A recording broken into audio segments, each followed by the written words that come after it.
আসসালামু আলাইকুম। আজ শনিবার 28 মার্চ 2026। আমন্ত্রণ ফ্রেন্ডলি মোবাইল প্রবাস টাইম বুলেটিনে আপনাদের সাথে আছি আমি শাহনাজ পারভিন। শুরুতেই জানাবো শিরোনাম।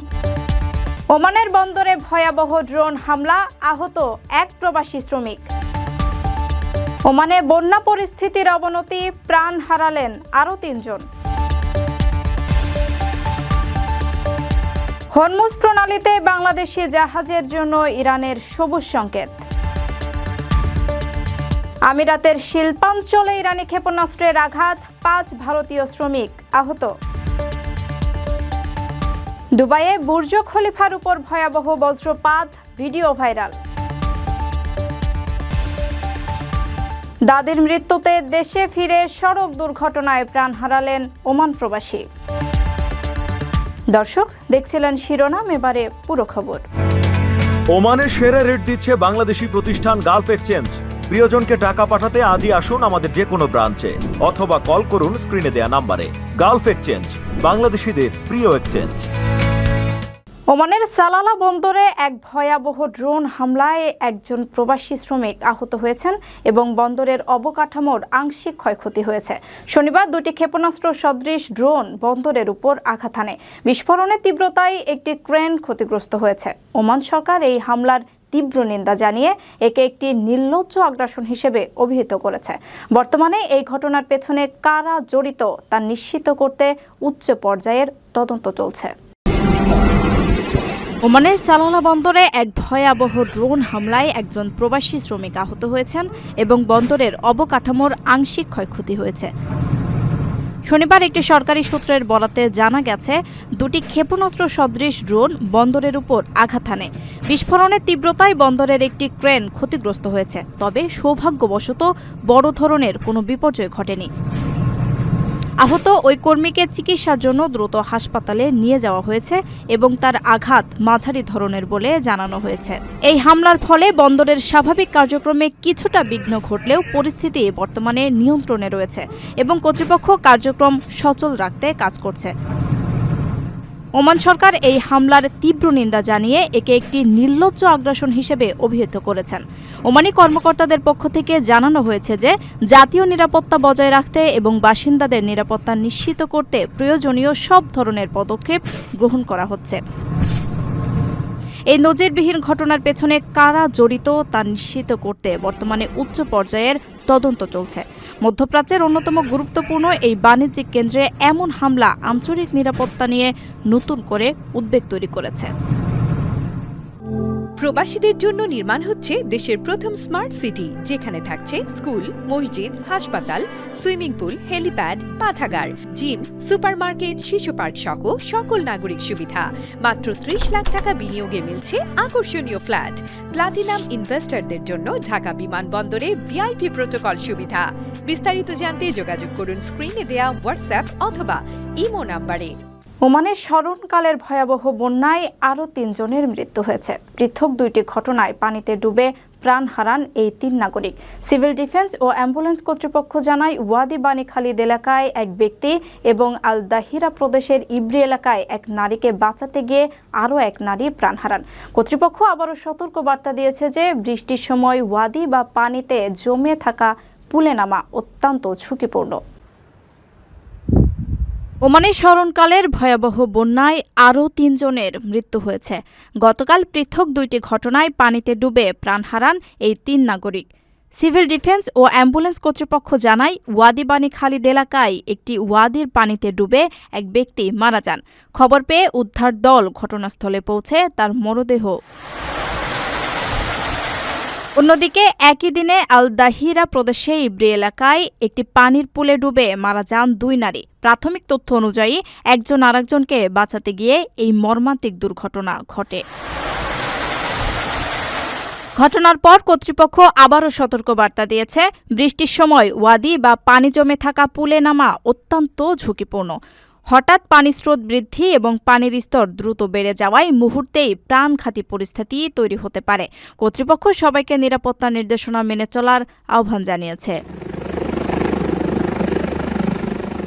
আপনার স্বপ্নগুলো আকাশ ছুবে প্রবাসীর হেলিকপ্টারের মাধ্যমে। বিয়ে, জন্মদিন অথবা যে কোনো বিশেষ প্রয়োজনে হেলিকপ্টার ভাড়া করতে যোগাযোগ করুন স্ক্রিনে দেয়া নাম্বারে। প্রবাসীর হেলিকপ্টার, নিরাপদ ও সাশ্রয়ী বাহনের বিশ্বস্ত নাম।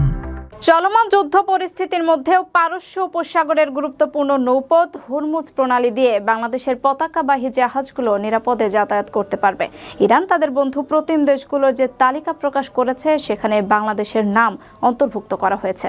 তেহরানের এই সিদ্ধান্তের ফলে বাংলাদেশের পণ্য ও জ্বালানি পরিবহন ব্যবস্থা সচল থাকবে বলে মনে করছেন সংশ্লিষ্টরা। তবে শত্রু দেশগুলোর কোনো জাহাজ এই প্রণালী ব্যবহারের অনুমতি পাবে না।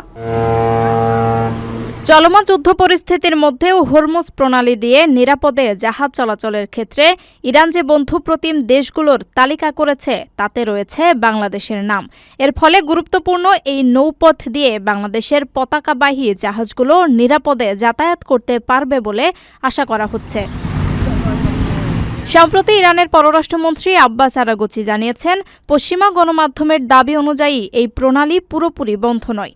চীন, রাশিয়া, ভারত, পাকিস্তান ও ইরাকের পাশাপাশি বাংলাদেশের মতো বন্ধুপ্রতিম দেশগুলোর জাহাজ পূর্ব সমন্বয়ের মাধ্যমে এই পথ ব্যবহার করতে পারবে। পারস্য উপসাগরের এই পথ দিয়ে বিশ্বের মোট জ্বালানি তেলের 5 ভাগের 1 ভাগ সরবরাহ করা হয়, যা বর্তমানে তেহরানের কঠোর নিয়ন্ত্রণে রয়েছে। তিনি স্পষ্ট করেন, চলমান যুদ্ধে জড়িত শত্রু দেশগুলোর জাহাজ এই প্রণালী ব্যবহারের অনুমতি পাবে না। বাংলাদেশ পররাষ্ট্র মন্ত্রণালয়ের এক কর্মকর্তা জানিয়েছেন, এ বিষয়ে ইরানের কাছ থেকে আনুষ্ঠানিক বার্তা পাওয়া যায়নি। তবে বাংলাদেশ শত্রু দেশ না হওয়ায় জাহাজ চলাচলে বাধা দেওয়ার শঙ্কা নেই। আগামী 2 মাসের মধ্যে এই প্রণালী অতিক্রম করবে এমন কোনো জাহাজ বাংলাদেশের ভাড়ায় নেই। বহুমুখী উৎস থেকে জ্বালানি আমদানি অব্যাহত থাকায় এ নিয়ে উদ্বেগের কারণ দেখছে না সরকার। আকর্ষণীয় রেট ও দারুণ সব ডাটা বান্ডেল পেতে আজই ব্যবহার করুন ফ্রেন্ডলি সিম। ইরান থেকে ছোড়া ব্যালিস্টিক ক্ষেপণাস্ত্র ও ড্রোনের ধ্বংসাবশেষের আঘাতে সংযুক্ত আরব আমিরাতের একটি প্রধান শিল্পাঞ্চলে ভয়াবহ অগ্নিকাণ্ডের ঘটনা ঘটেছে। শনিবার ভোরে আবুধাবির খলিফা ইকোনমিক জোন এলাকায় এই আগুনের সূত্রপাত হয়। এ ঘটনায় 5 জন ভারতীয় শ্রমিক সামান্য থেকে মাঝারি ধরনের আহত হয়েছেন। ফায়ার সার্ভিসের কর্মীরা দীর্ঘ প্রচেষ্টার পর আগুন নিয়ন্ত্রণে আনতে সক্ষম হয়েছেন।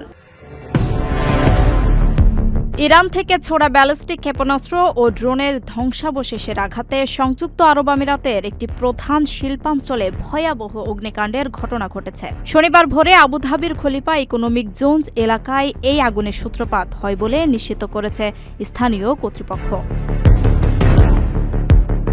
সংযুক্ত আরব আমিরাতের প্রতিরক্ষা মন্ত্রণালয় এক বিবৃতিতে জানায়, ইরান থেকে ছোড়া একাধিক ক্রুজ ক্ষেপণাস্ত্র ও ড্রোন প্রতিহত করতে দেশটির আকাশ প্রতিরক্ষা ব্যবস্থা তাৎক্ষণিকভাবে সক্রিয় হয়। একটি ব্যালিস্টিক ক্ষেপণাস্ত্র সফলভাবে আকাশেই ধ্বংস করা হলেও সেটির জ্বলন্ত ধ্বংসাবশেষ শিল্পাঞ্চলের 2টি পৃথক স্থানে পতিত হয়, যার ফলে দ্রুত আগুনের বিস্তার ঘটে। আবুধাবির সরকারি সংবাদ মাধ্যম দপ্তর জানিয়েছে, ফায়ার সার্ভিসের কর্মীরা দীর্ঘ প্রচেষ্টার পর আগুন নিয়ন্ত্রণে আনতে সক্ষম হয়েছেন। এ ঘটনায় 5 জন ভারতীয় শ্রমিক সামান্য থেকে মাঝারি ধরনের আহত হয়েছেন, যাদের দ্রুত নিকটস্থ হাসপাতালে স্থানান্তর করা হয়েছে। তবে কোনো প্রাণহানির খবর পাওয়া যায়নি। মধ্যপ্রাচ্যে গত 1 মাস ধরে চলমান আঞ্চলিক অস্থিরতার মধ্যে তেহরান তাদের আক্রমণ জোরদার করায় উপসাগরীয় অঞ্চলে চরম উত্তেজনা বিরাজ করছে। আমিরাত কর্তৃপক্ষ সাধারণ মানুষকে আতঙ্কিত না হয়ে সরকারি তথ্যের উপর নজর রাখতে এবং সর্বোচ্চ সতর্ক অবস্থানে থাকতে অনুরোধ জানিয়েছে। দুবাইয়ের আইকনিক ও বিশ্বের সর্বোচ্চ ভবন বুর্জ খলিফায় ভয়াবহ বজ্রপাতের ঘটনা ঘটেছে। শুক্রবার রাতে ঝড় বৃষ্টির সময় 163 তলা বিশিষ্ট এই ভবনে বজ্রপাত আঘাত হানে। কোনো ক্ষয়ক্ষতি না হলেও বজ্রপাতের রোমাঞ্চকর ভিডিও সামাজিক যোগাযোগ মাধ্যমে ভাইরাল হয়েছে। চূড়ায় থাকা শক্তিশালী লাইট্রনিক রড বা বজ্রপাত নিরোধক দণ্ডের কারণে বিদ্যুৎ সরাসরি মাটির নিচে নেমে গিয়ে ভবনটিকে সুরক্ষিত রাখে। দুবাইয়ের আইকনিক ও বিশ্বের সর্বোচ্চ ভবন বুর্জ খলিফায় ভয়াবহ বজ্রপাতের ঘটনা ঘটেছে। শুক্রবার রাতের ঝড় বৃষ্টির সময় 163 তলা বিশিষ্ট এই ভবনে বজ্রপাত আঘাত হানে। কোনো ক্ষয়ক্ষতি না হলেও বজ্রপাতের রোমাঞ্চকর ভিডিও সামাজিক যোগাযোগ মাধ্যমে ভাইরাল হয়েছে। ভারতীয় সংবাদ মাধ্যম এনডিটিভি জানায় ওই দিন আমিরাতের বিভিন্ন অঞ্চলে ব্যাপক বৃষ্টিপাত হয়। 2772 ফুট উচ্চতার বুর্জ খলিফার আশপাশে সমান উচ্চতার স্থাপনা না থাকায় এটি সহজেই বজ্রপাতের লক্ষ্যবস্তুতে পরিণত হয়। বজ্রপাতের পরও ভবনটি অক্ষত থাকার মূল কারণ এর অত্যাধুনিক নির্মাণ কৌশল। চূড়ায় থাকা শক্তিশালী লাইটনিক রড বা বজ্রপাত নিরোধক দণ্ডের কারণে বিদ্যুৎ সরাসরি মাটির নিচে নেমে গিয়ে ভবনটিকে সুরক্ষিত রাখে। পর্যটকদের অন্যতম প্রধান আকর্ষণ এই ভবনের মালিকানা প্রতিষ্ঠান এমআর প্রপার্টিজ। যেকোনো ক্ষতি এড়াতে ভবনটির সুরক্ষায় $150 কোটি বীমা করা রয়েছে। চট্টগ্রামের হাটহাজারী অক্সিজেন সড়কে এক মর্মান্তিক সড়ক দুর্ঘটনায় হাফেজ মোহাম্মদ সাকিব নামে এক ওমান প্রবাসী তরুণ নিহত হয়েছেন।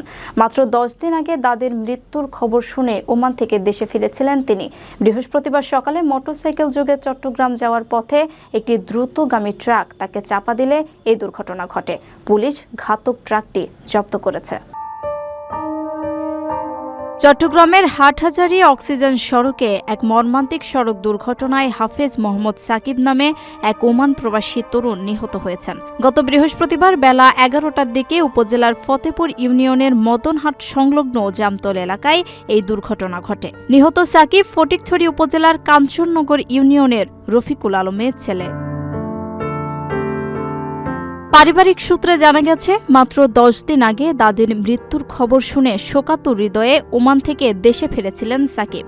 কিন্তু নিয়তির নিষ্ঠুর পরিহাসে দাদির শোক কাটানোর আগেই নিজেই পাড়ি জমালেন পরপারে। প্রত্যক্ষদর্শী ও পুলিশ জানায়, বৃহস্পতিবার সকালে সাকিব তার মামাতো ভাই ইমরুল কায়েসের সাথে মোটরসাইকেল যোগে চট্টগ্রাম শহরের দিকে যাচ্ছিলেন।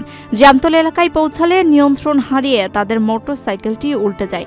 এ সময় সাকিব সড়কে ছিটকে পড়লে পেছন থেকে আসা একটি দ্রুতগামী ট্রাক তাকে চাপা দেয়। মুমূর্ষু অবস্থায় স্থানীয়রা তাকে উদ্ধার করে চট্টগ্রাম মেডিকেল কলেজ হাসপাতালে নিয়ে গেলে কর্তব্যরত চিকিৎসক তাকে মৃত ঘোষণা করেন। হাইওয়ে থানার ভারপ্রাপ্ত কর্মকর্তা মোহাম্মদুল্লাহ জানান, ঘাতক ট্রাকটি জব্দ করা হয়েছে এবং এ বিষয়ে আইনগত ব্যবস্থা গ্রহণের প্রক্রিয়া চলছে। দর্শক দেখছিলেন ফ্রেন্ডলি মোবাইল প্রবাস টাইম বুলেটিন। শেষ করার আগে শিরোনামগুলো জানিয়ে দিচ্ছি আরও একবার। ওমানের বন্দরে ভয়াবহ ড্রোন হামলা, আহত এক প্রবাসী শ্রমিক। ওমানে বন্যা পরিস্থিতির অবনতি, প্রাণ হারালেন আরও 3 জন। হরমুজ প্রণালীতে বাংলাদেশি জাহাজের জন্য ইরানের সবুজ সংকেত। আমিরাতের শিল্পাঞ্চলে ইরানি ক্ষেপণাস্ত্রের আঘাত, 5 ভারতীয় শ্রমিক আহত। দুবাইয়ে বুর্জ খলিফার উপর ভয়াবহ বজ্রপাত, ভিডিও ভাইরাল। দাদির মৃত্যুতে দেশে ফিরে সড়ক দুর্ঘটনায় প্রাণ হারালেন ওমান প্রবাসী। এই ছিল ফ্রেন্ডলি মোবাইল প্রবাস টাইম বুলেটিনের আজকের আয়োজনে। প্রবাসের সর্বশেষ সংবাদ পেতে ভিজিট করুন probastimes.com, সাবস্ক্রাইব করুন আমাদের ইউটিউব চ্যানেল, চোখ রাখুন ফেসবুক পেজে।